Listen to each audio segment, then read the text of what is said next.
What is the diet and lifestyle suggestions to go along with the protocol? That's what I'm going to answer right now. So let's start off with the basics.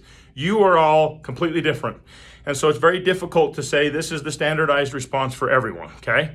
I think it's generally safe, and I assume you all understand, supplements alone aren't going to fix the problem of gut issues if you are pounding a whole bunch of shit on the side, okay? So if you're taking supplements here and you're consuming fast food all day long with your Diet Coke over here, you might as well not buy the supplements. You're just offsetting it. And I'm just being candid, okay?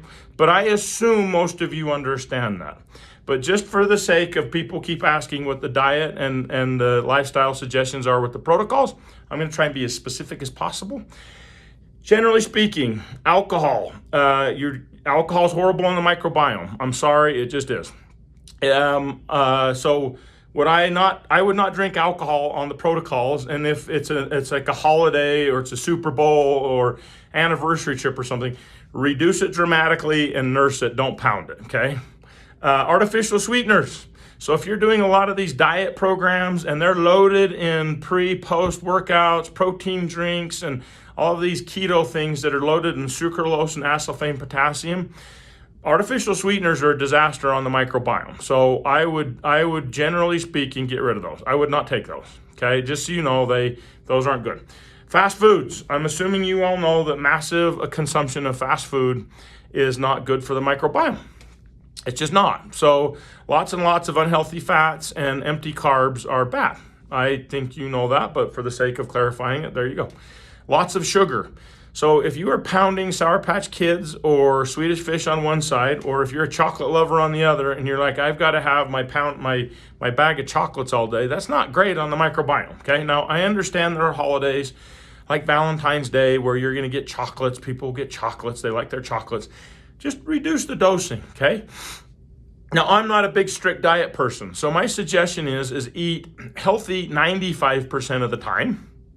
Eat as clean as you possibly can during this protocol. And then 5% of the time, you eat whatever you damn well want. Just be mindful that for many of you, unless you're taking enzymes and other things to offset the harm it's causing, it may hurt. That's my 2 cents, okay? So, and even when you have your cheat meals, which I have a cheat meal once a week, I would not go over, I wouldn't go too crazy because that's not great, okay?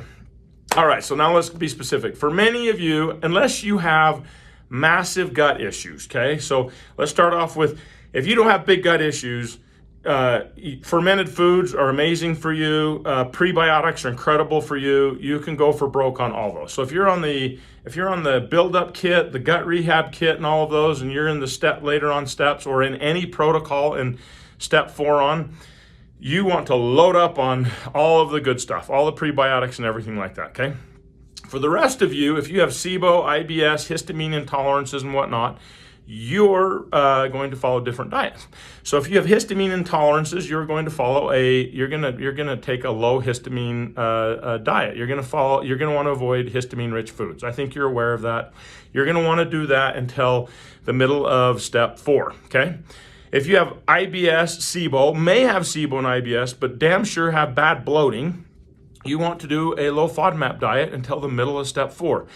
And at which time, for both histamine intolerances and FODMAPs, for histamine foods and FODMAPs, you will want to reintroduce those slowly, okay?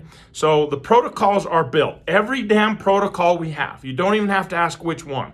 They're all built to address food intolerances, okay? And it assumes that you have a few things. It's going to assume that you may have an enzyme deficiency, which would be caused by the pancreas, which it's like when the pancreas is inflamed, it has a problem with enzyme production. That is caused by a translocation of pathogens because you have leaky gut. So we're going to help with the gut barrier. We're going to help with, I have to be really careful on how I say this, healthy inflammatory responses.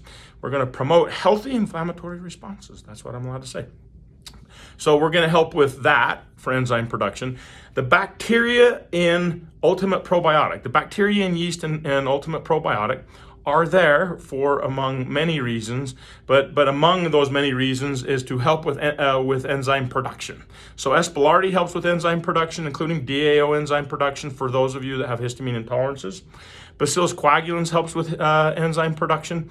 So the ultimate probiotic, one of the purposes for it of many is to help with your enzyme production. So there you go. Obviously, all protocols, every single one of them, in at least steps 2 through 3 are, if not from the beginning, if you have the diarrhea protocol, are going to do a massive cleanup, okay? When you clean up the gut and you get rid of all of the bad bacteria stuff in it, that by itself helps reduce the fermentation of prebiotics and fibers in the colon to help reduce bloating, okay? So be mindful. So we're going to be hitting food intolerances from all angles. Now let's talk about food sensitivities and food allergies. The protocols are also built for these, okay? That's totally built for food sensitivities and food allergies. You are going to wait till the end of the protocols when you've rebuilt the microbiome, and then you will slowly reintroduce foods that you are sensitive to and or may be allergic to. Now, is it going to resolve everybody's allergies? I can't promise that. I cannot promise that. A, I think it'd be illegal for me to say that. And B, I don't know 100% for sure, okay? Now, for me, let's look at me. So I had bad food intolerances. I used to bloat like crazy in the afternoon. So broccoli and stuff, I had FODMAP issues, okay? So I had some form of IBS or SIBO, and it would make me bloat like crazy. Now, I can eat all of those now. All of them. And in fact, I eat all of them almost daily because I'm loading up on fruits and vegetables. I have no bloating, no gas, nothing. So is it possible to help with food intolerances from my perspective? Well, obviously, because I eat the foods that I used to not be able to eat before, right? Food allergies. Now, this is my experience. Bananas, watermelon, nuts, and carrots used to cause me all kinds of grief, like itchy throat, swelling throat, like skin outbreaks, all kinds of stuff. I had 2 bananas in my smoothie this morning. So my experience is you can absolutely help with food allergies. Does that mean it will that it will help with all allergies on all people? Well, I can't say that because I didn't have all allergies and I can't account for all of that. But it helped mine? Yeah, I eat anything I want now and I'm totally fine, okay? Last, exercise. So exercise is wonderful for the microbiome. It's amazing until you go batshit crazy and you do too much. The really heavy, intense protocols for exercise, they contribute to leaky gut. They are not good for the gut, okay?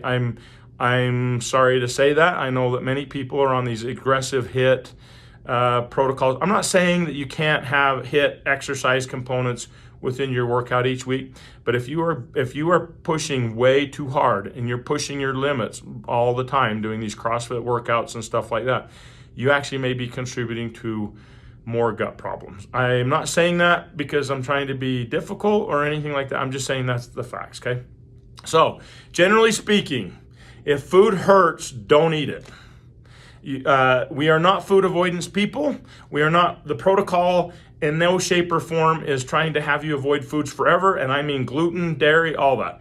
If the protocol works as it has for many people, you should be eating whatever you damn well want by the end of it, okay? Now, for all the people that freak out that say, I shouldn't be promising this, I'm not saying this guarantees anything to anybody, but that is our experience, okay? So if you want to avoid foods because you just don't like them, like you just think you've read enough stuff on gluten, for example, you're like, all gluten is bad. I'm not telling you to eat gluten, but the protocol is built if you want to have gluten again, to have gluten again, okay? Now, for those of you with celiac, let me be specific. That is not the same, okay? I'm not telling somebody that has celiac that you should be eating gluten in the future. I'm saying gluten intolerances and stuff like that, okay? Not celiac, all right? So I hope this helps. God bless. If you have any questions, DM us. Please DM us. Don't chat it because we can't. It's really difficult on Instagram to respond to that many messages and chat. Thanks. Bye.